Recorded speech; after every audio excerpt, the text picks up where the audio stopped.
Good morning. I'm Steve Okino, and you have clicked on a History in the Hand metal detecting video.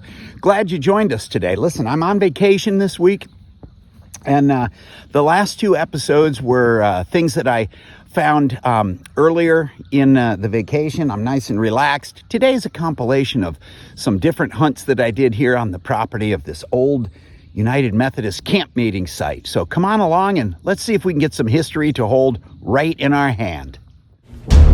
Metal detecting. It's full of adventure, full of planning, for some camaraderie. Ready, Ryan? Oh yeah. It's full of elation, frustration, and even inspiration. People do it for all sorts of different reasons. Me, I just want to hold a little history in the hand. Now looky here. What does that look like to you?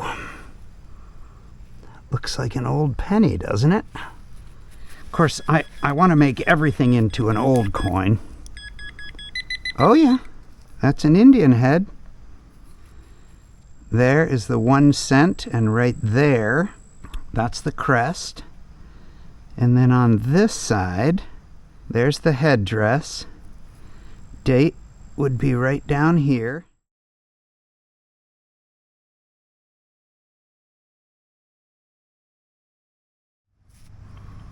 Well, I'm going to go ahead and call that jewelry, whatever it is. It's the shiniest thing in there. That's cool. On to the next. Got a high tone here, very near an underground pipe. And it's a dime. A clad dime. Got a deep, funny kind of signal down here, although it almost looks like fill soil. Okay. What would you say that looks like? That looks old. And that looks Indian head penny-like to me. Yep. There's the headdress. And there is the date. Ooh, look at that back. Wow, that is beautiful. Look at the detail. I love it. So it turns out this is in 1864, the final year of slavery in this country. This was dropped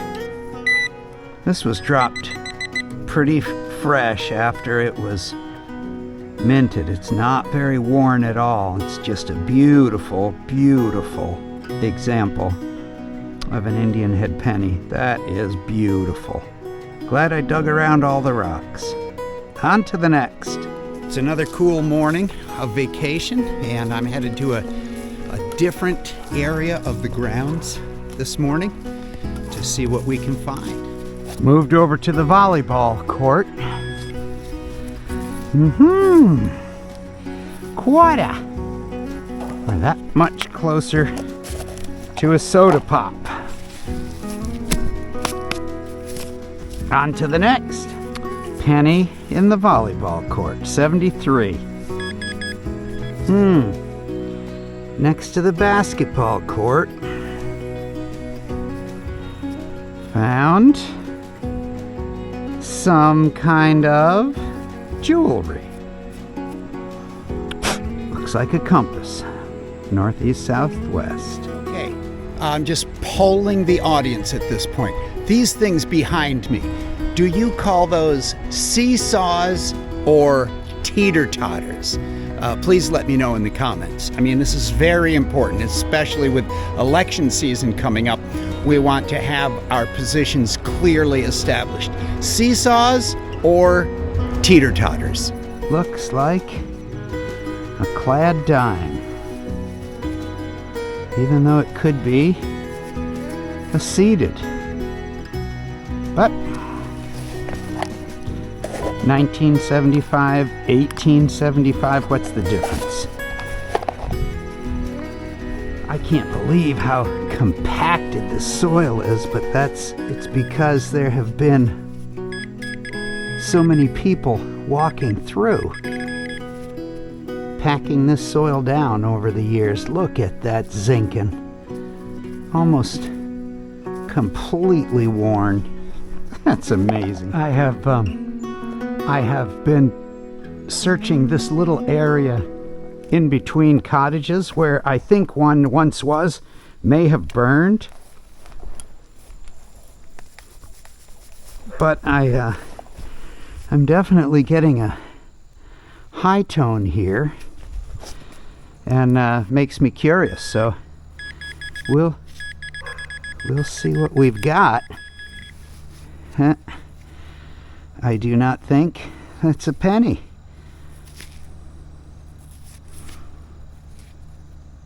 Looks like I got it with my shovel. Whatever it was the world's greatest tonic. P-E-R-L, pearl.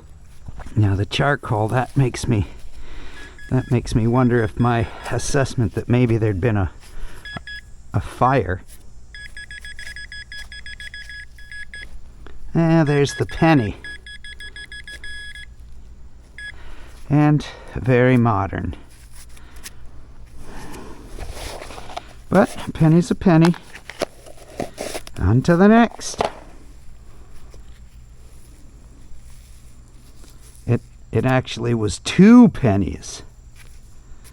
Well, a penny and 2/3. Wow. It's incredible that you can find... Last evening I found an 1864 Indian head penny with tremendous detail. And this morning I find a zinkin from a few years ago that's mostly eaten. It's just crazy. Look at that beautiful 1960.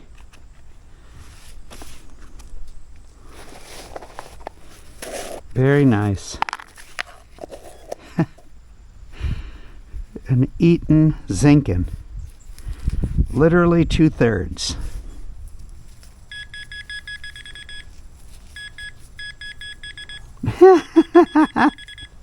One Phillips head screw.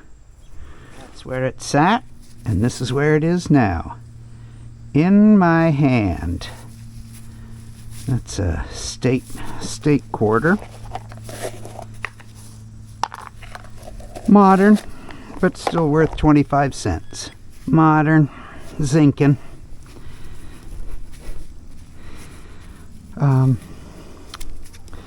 A higher percentage of pennies have been Indian heads on this site because people have met here for so many years. So they are worth digging. 32, 33, 34, 35. That is the same. That's the same number as my most frequent find here, which is tiny little cutoffs of aluminum trim. And there it is. Look, a tiny little cutoff of aluminum trim. However, I'm gonna keep digging them. I'm on vacation. I'm not in a super hurry, and just because 100 of them have been aluminum trim doesn't mean one won't be a valuable piece of jewelry that was lost in the last 150 years. So that's what we do. Dig everything. And there it is. Clad dime in this highly compacted soil. Boy, lots of coins. And you know what's amazing to me is there just isn't a lot of trash. I gotta hand it to these Methodists. They are not litter bugs. Sensing that there is a quarter nearby.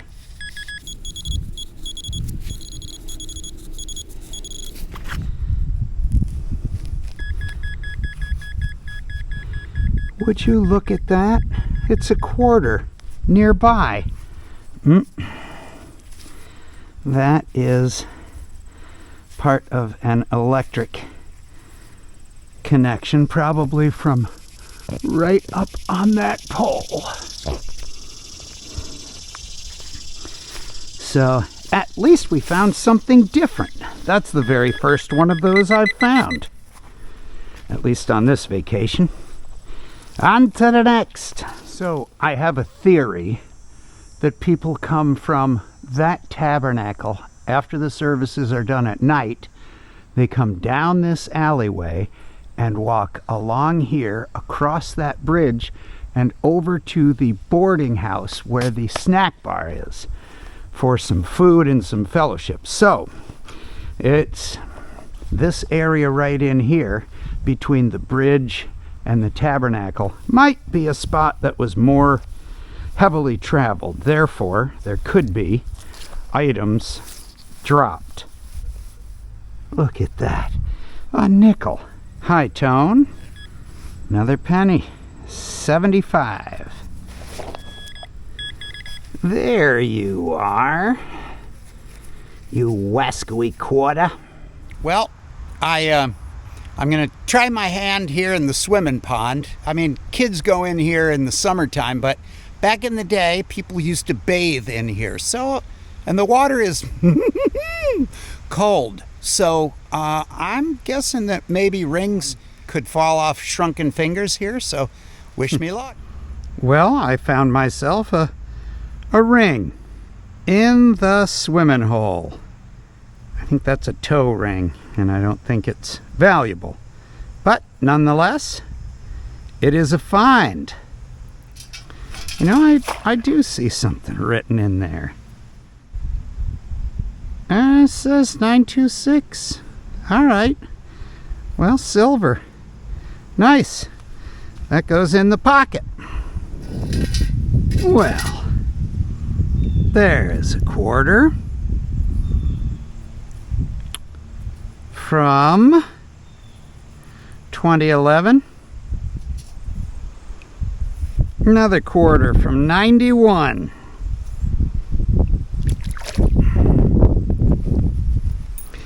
Not exactly Spanish silver, but we will take it. Boy, that was a whole lot of messing around for one shoelace eyelet. But I'm on vacation. Who cares? In a kid's swimming area. Good has been done here. A nickel.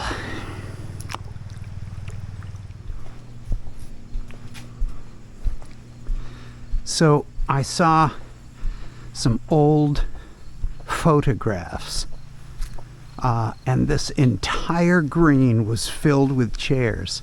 There were thousands of people here for the camp meetings. That is pretty amazing. Well, I just got back from the little swimming pond, so I'm going to go change my clothes, get out of my wet diaper, but we're doing a little wrap up now just to see what we found between yesterday and today. I didn't really spend a huge amount of time, but we'll take a look at what we found. It's a pretty good cache of quarters here, including this quarter that looks like a nice gold piece, but it's just a Pennsylvania quarter.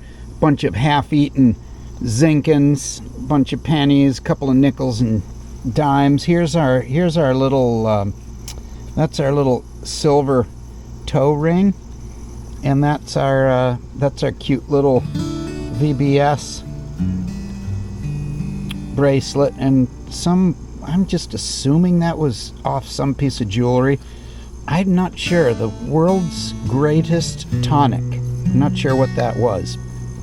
Old pencil eraser, an ancient brass ring of some type. I'm not sure what that was. But it was fun. It was fun searching. I've been having a blast on vacation. We went up to a state park today.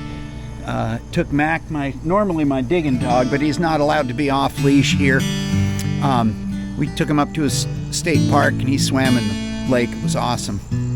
But state park people here in Pennsylvania are pretty grouchy about metal detecting, so I don't think I won't spend any time up there.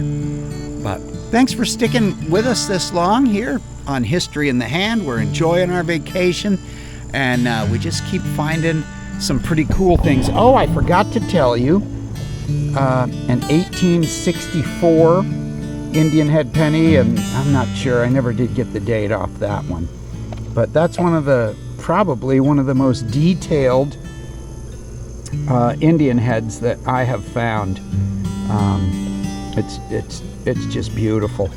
Has just a lot of detail on it. So that's pretty nifty. I'm just going to remind you that if you're not looking for it, you are not going to find it. And we'll see you next time. You're invited to join us right back here on History in the Hand.